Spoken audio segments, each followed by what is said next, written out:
In an unpredictable world, you can't simply wait for change to happen. We created McKinsey Live for leaders like you. Our global experts break down the need to know on the issues that matter most to decision makers and to society.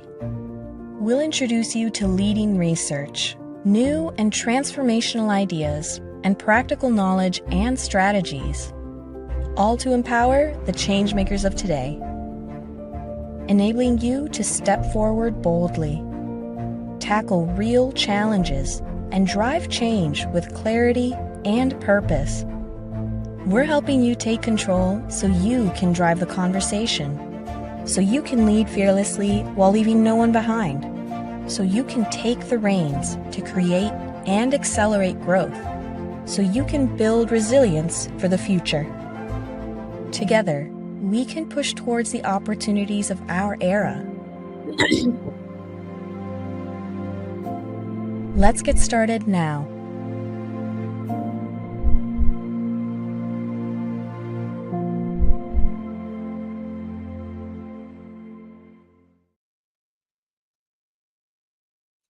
Hello, and welcome to McKinsey Live. I'm Lucia Rahilly, McKinsey's editorial director, and your host for today's event on M&A and what CEOs should know as 2025 unfolds. In this series of live events, we explore our latest and most thought-provoking research on the biggest opportunities and challenges of the day. And as always, we aim to make these events as interactive as we can. So please feel free to use the Q&A functionality to ask whatever's on your mind, and we will try to answer at least a selection of these questions as we go. After falling short last year of a hoped-for full throttle comeback, deal makers have been looking to 2025 as the moment to regain momentum. But after an initial period of volatility, the big question now is what's next? How will M&A evolve, and how can it help companies unlock growth, transformation, and shareholder value? At McKinsey, we've been tracking deal-making data for decades, and in particular homing in on market performance and the habits of successful deal makers. And at the outset of this year, we published a flagship report on M&A and its outlook for 2025. And folks can find that report by visiting our website, mckinsey.com, if you want to go deeper. Joining us today are two of the report's co-authors, McKinsey senior partners Jake Henry and Mika van Oostende. Jake co-leads our M&A practice at McKinsey, spanning mergers, acquisitions, integrations, JVs, and divestitures. Jake also brings deep expertise in corporate strategy, growth strategy, and operational excellence, particularly in pharma and med tech, and he is based in Chicago.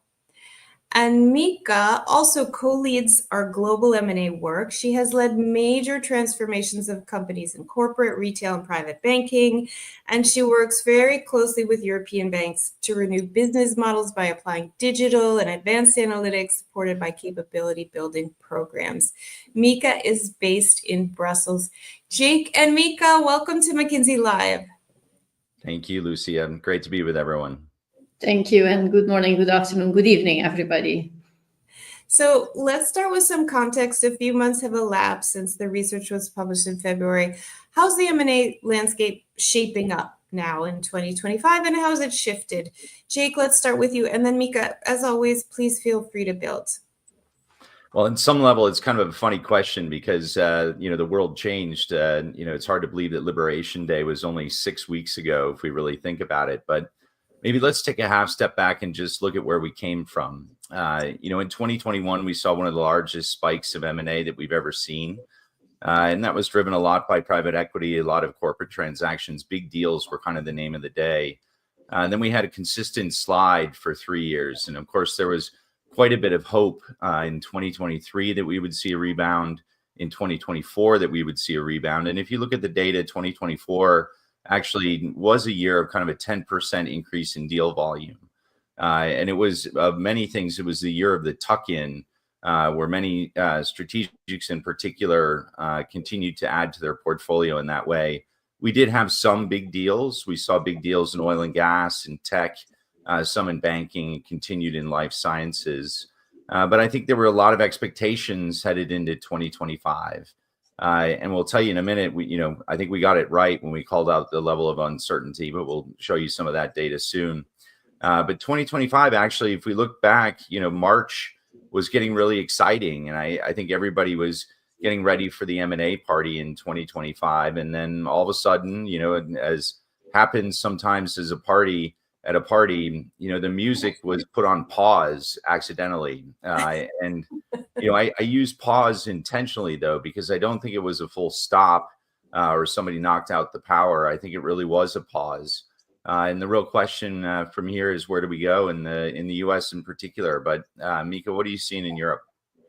Yeah, and maybe to take a step back, because Jake, indeed, 2024 is a 10 to 15% increase versus the year before. But actually, the US, and I'm a bit jealous of that, but the US was back at pre-COVID levels, right? It was truly EMEA and Asia Pacific, which was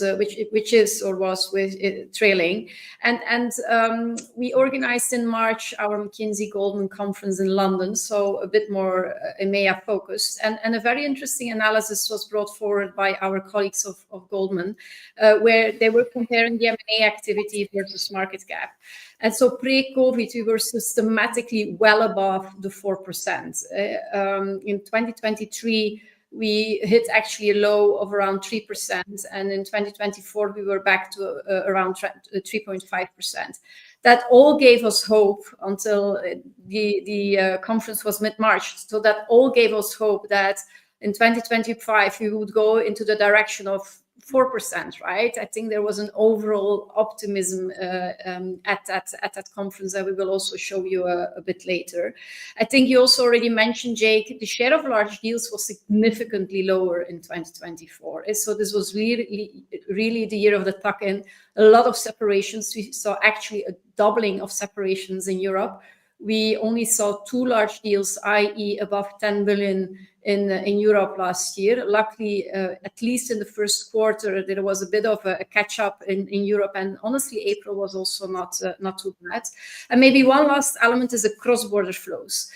And with cross-border, I mean truly cross-continental. So not France into Germany and vice versa, but really from Europe into US into Asia Pacific. And what was really interesting is that we saw an increase in those cross-continental flows from the east into the west. So from Asia Pacific and EMEA into the west. Typically, you see a decrease during a period of uncertainty or downturn. And maybe just as an interesting observation, many of these deals were announced in Q4 of last year. We saw continuation in the first quarter of this year, and we will come back to what happens after April, where, of course, many of these deals has been put on hold. Mm-hmm. That's a good segue, actually, Mika. So let's play this forward. How do you see the deal-making environment likely to evolve over the remainder of 2025, acknowledging all this uncertainty, and how's it affected by this external backdrop, given the various dynamics at play: tariffs, geopolitical instability, macroeconomic volatility, and so forth? Jake, do you want to take that? Sure. It's a really important question. And, we looked back at the different periods of uncertainty that we've experienced. And many of us, I'm 25 years at McKinsey, so I actually lived these firsthand. And, if we look at 2000, 2001, coming out of the dot-com crisis, 2007 and 8, as we kind of entered, a period of financing challenge, and we kind of look back at what happened in those time periods, one of the things that you note is we have probably more degrees of uncertainty in the current environment than we've had at any other period of time. We're still digesting post the health crisis of COVID. We've seen rapid inflation, high financial leverage in many of our PE deals, a global energy crisis, value chains that still haven't fully recovered from the COVID challenge. And we saw a period of regulatory tightening that's, now loosening to some degree at a pace that, some would believe is quick, but others would say is not quick enough. And so when you look at that degree of uncertainty, it's difficult to predict where it's going to go. And I think, unfortunately, we were proved a little bit right to call out that uncertainty in the face of a lot of our compatriots calling out the fact that there was going to be such a rapid boom in 2025.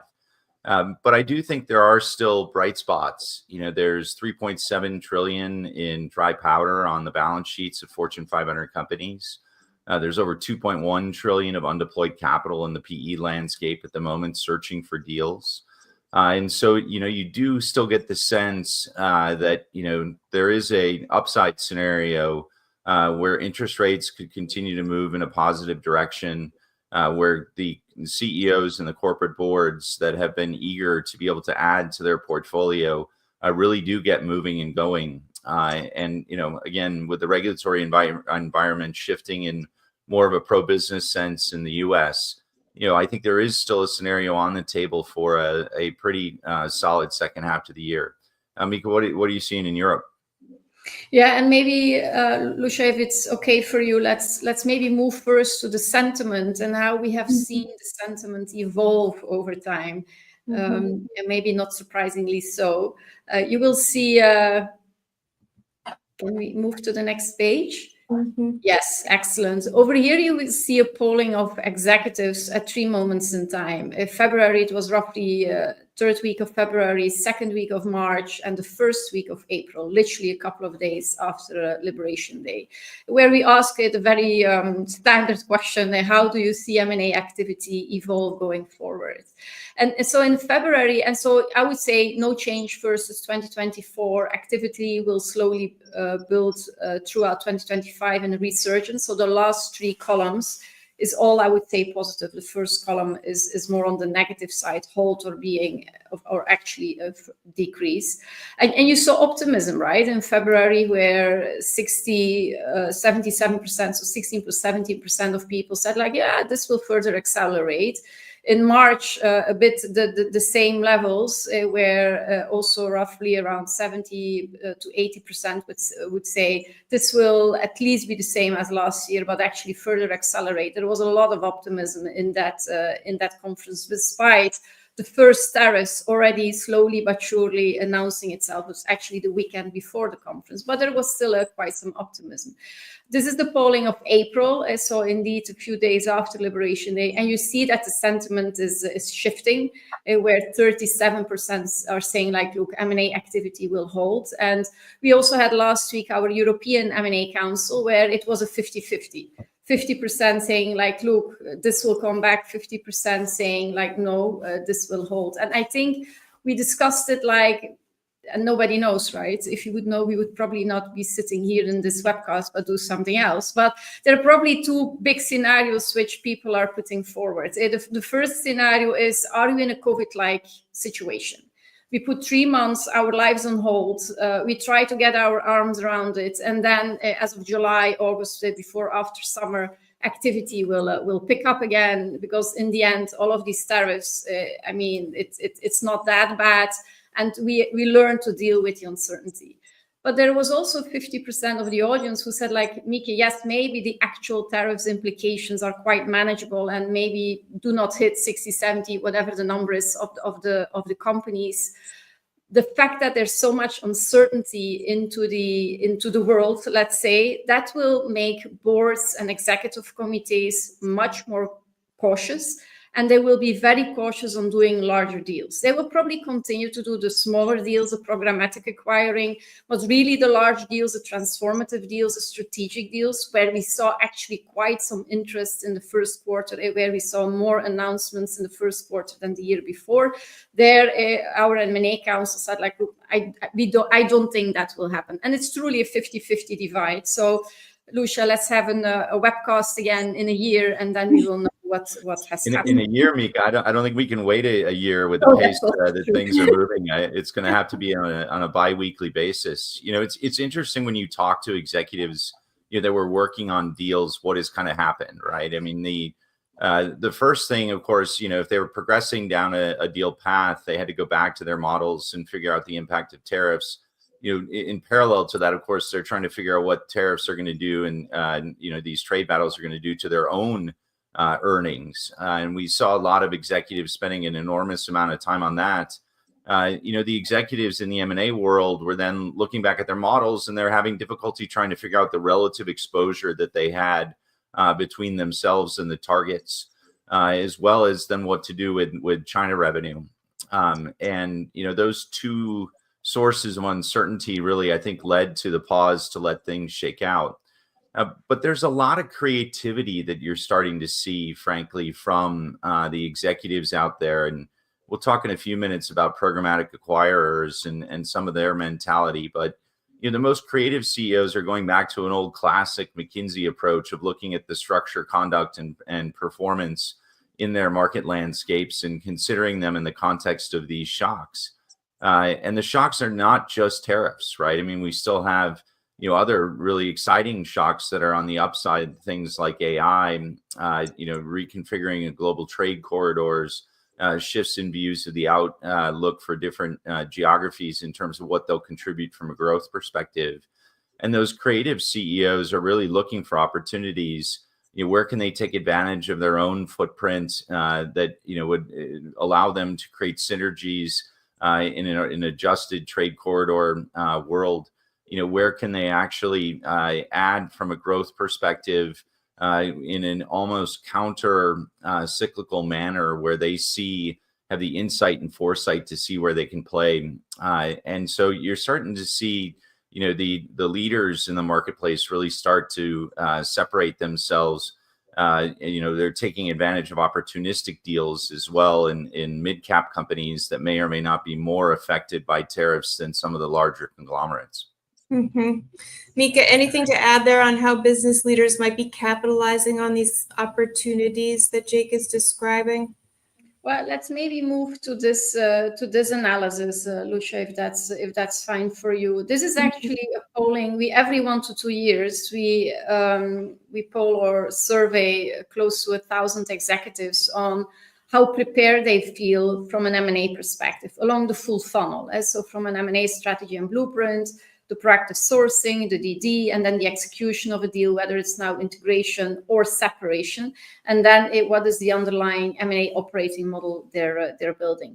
We have done this survey end of December, early January of last year, this year, so not yet contaminated by the whole tariffs discussion. And it's actually interesting to see that companies do not necessarily feel fully prepared, right? So this is on a scale of 4, so 3 out of 4, 2.8 out of 4. And let me maybe run through, right? Because indeed there are some challenges, but there are for sure also some opportunities.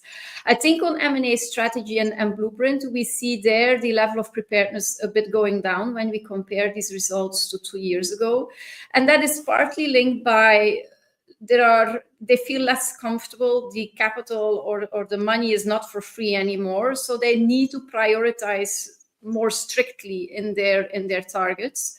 And we also see that there's a clear shift in deal rationales. To be honest, we had not fully anticipated that when we saw those results, but there were until probably a year, 18 months ago, the deal rationale was very much driven by capability plays. Now this has shifted back to consolidation and again, much more margin plays, so improving the margin, the cost side of the equation. On the proactive sourcing, this remains stable, but with one important element. There are, of course, less targets on the market because the market is less hot than a couple of years ago. So it also means that the successful acquirers, they move from reactive, they will always proactive, but they move to an even more proactive sourcing approach, right? But this also makes a shift in how you present yourself to the target. If the target is available, you can say like, look, I like this, I don't like this. When it's more you proactively reaching out to a target, you will need to sell yourself more on why this target would join your company or not. Diligence, you see an increased confidence, especially on the financial due diligence side. There, Jake, I'm sure he would plead for much more scenario planning to include this notion of uncertainty. But where we see that companies still need to make a catch-up is everything around people due diligence, culture due diligence. That is something which at best starts your integration planning, and we would plead to do that already during the due diligence. And potentially a number of deals would not have happened if they would have done that during the due diligence. And then what is probably the most striking and to a certain extent worrying is that integration planning and execution remains scoring very low, 2.5 out of 4. this is where the rubber hits the road, right? It's all nice, whatever you put in the Excels during a due diligence, but during the integration planning, you really need to create the value out of it. And there you see the confidence of executives going down in kind of truly executing upon the synergies, both revenue and costs, and that within a cost to achieve or an integration costs envelope, which has been put forward during the due diligence. I don't know, Jake, what are your observations? Yeah, the integration planning and execution, it's surprising it remains so low. At the same time, I think nearly 70% of companies haven't done any sort of, measurable deal in the last 3 years, which is an extraordinary statistic. It means there's a lot of rust out there, frankly, as people are contemplating this. The research, Mika, also shows that, the level of synergies that are being committed in the average transaction have gone up 50% in cost and 2x in revenue. So people are establishing a higher bar to make the return rates work. And so this is worrisome, for companies in terms of their ability to create the value that's there.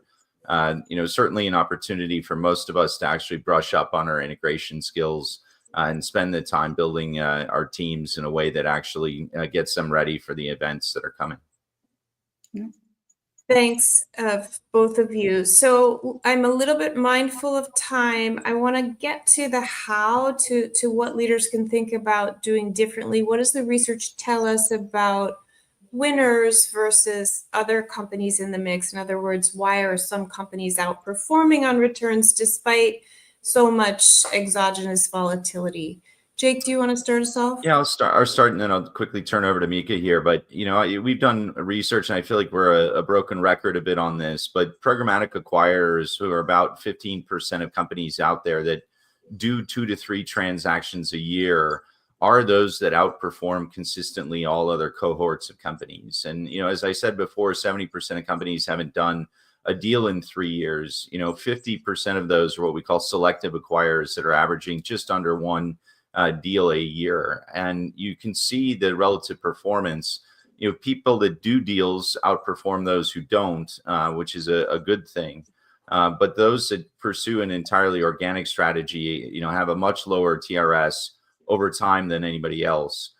So we do spend a lot of time studying what these programmatic acquirers do. And in downturns, in a normal environment, they're responsible for roughly 28 to 30% of deal value. During downturns, they're responsible for almost 50% of the capital deployed.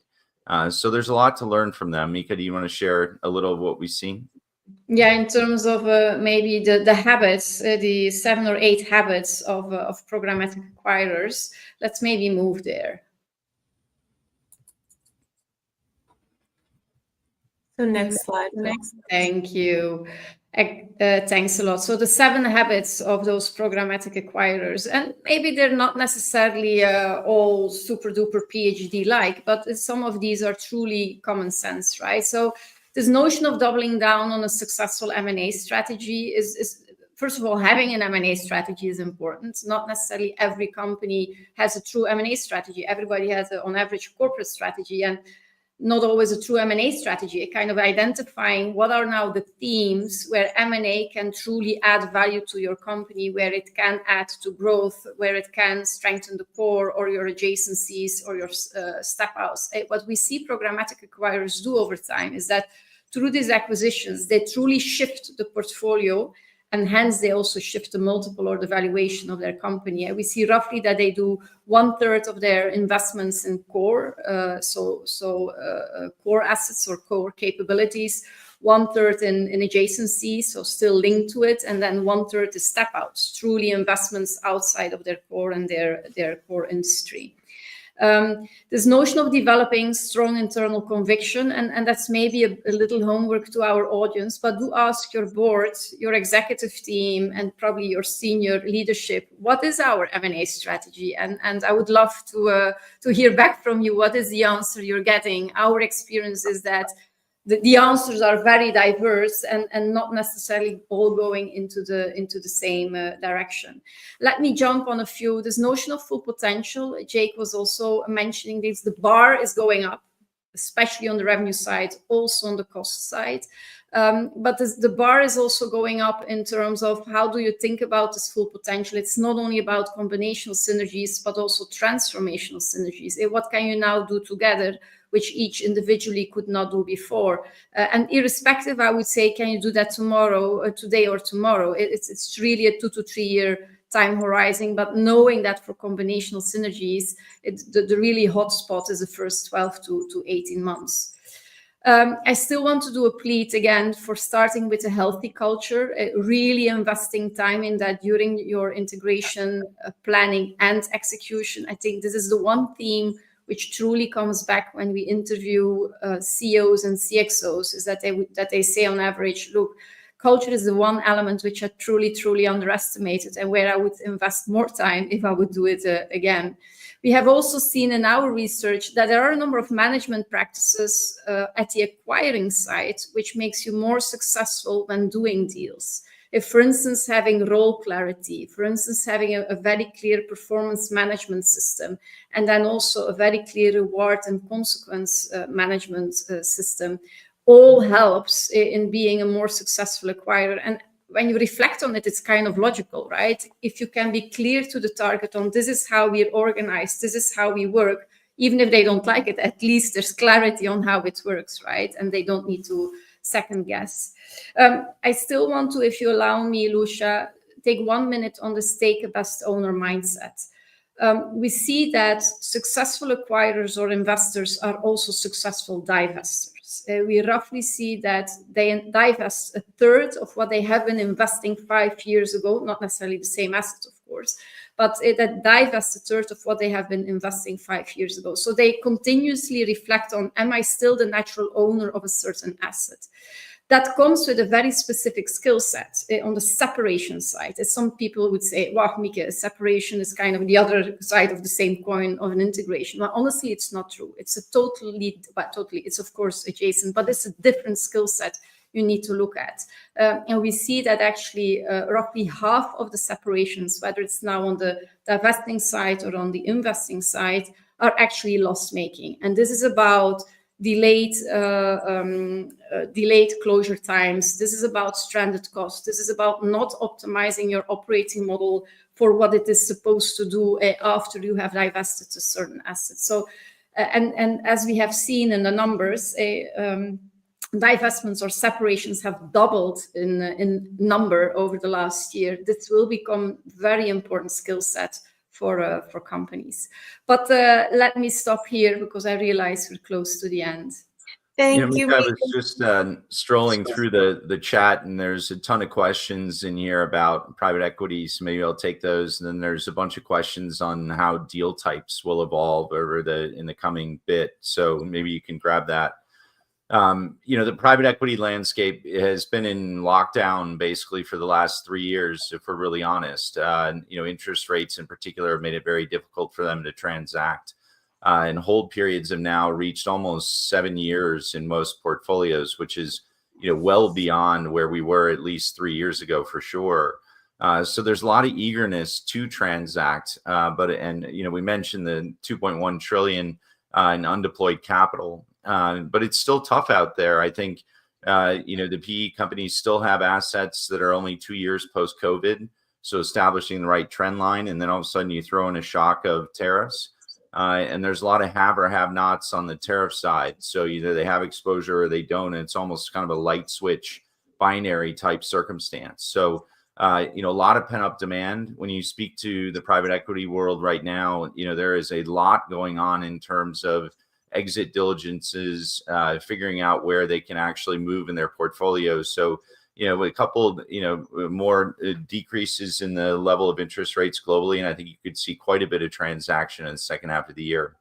But Mieke, maybe you can comment on the other question around, deal types and how they're shifting. Yeah, and I already alluded to it.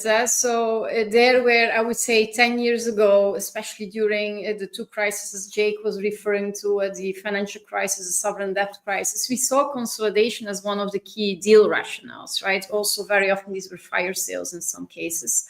That shifted during this boom as of 2014 in M&A, right? It moved much more into capability plays.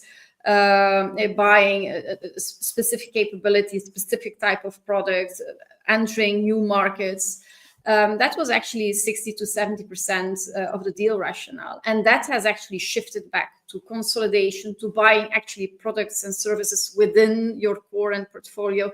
And also we have seen a bit of an increase in entering new markets, but these are more geographies, right? As I also mentioned before, we have seen an increase in cross-continental flows from the east to the west. We then also asked what do you see going forward? And assuming that the past is the best predictor of the future, they actually see a continuation of that, of kind of consolidation, product services within their core as actually the deal rationales going forward. The reason why I think both Jake and I are always stressing this is because this comes with a totally different integration approach. The capability play is very different from a consolidation game or buying a new product or an adjacent product or service. Okay. And I referenced this before, but I do think there's a ton of creativity out there right now. And when you look at PE portfolio companies, it's almost the same for mid-cap companies. Either you're very exposed to tariffs or you're not. And there will be a number of opportunistic deals that will happen out there because you do see larger corporations recognizing that valuations have been somewhat depressed and seeing opportunities to be able to take on those assets, also knowing their own supply chains and what they can do with them. So it's in these times of uncertainty that folks with that insight and foresight do actually win. Lucia, we've cut you off 3 times. Go ahead. That's okay. We're just at time. This discussion has been fantastic, and we've had so many great questions that it's hard to cut us off. But as you mentioned, given all the changes going on and the uncertainty, we'll have to have you back later in the year and see how this narrative unfolds. Thank you so much for joining us today. Thank you for having us. And many thanks to all of you watching. As always, you will be able to find a replay of this in our previous McKinsey Live sessions, as well as, again, our 2025 annual M&A report on our website, mckinsey.com. And before we close, just a quick note about our second live event in May, which will take place in a couple of weeks, May 22nd at 11 ET. We'll be talking about tariffs. In today's volatile trade environment, tariffs are reshaping a lot. Supply chains, cost structures, competitive dynamics, all very quickly. High stakes, super complex for business leaders. We will be joined by McKinsey Senior Partner Cindy Levy and Shubham Singhal, who lead our geopolitics work from McKinsey, to talk about how CEOs can take a series of strategic actions to gain an edge during this uncertain geopolitical environment. See you there. Have a great day or evening and be well.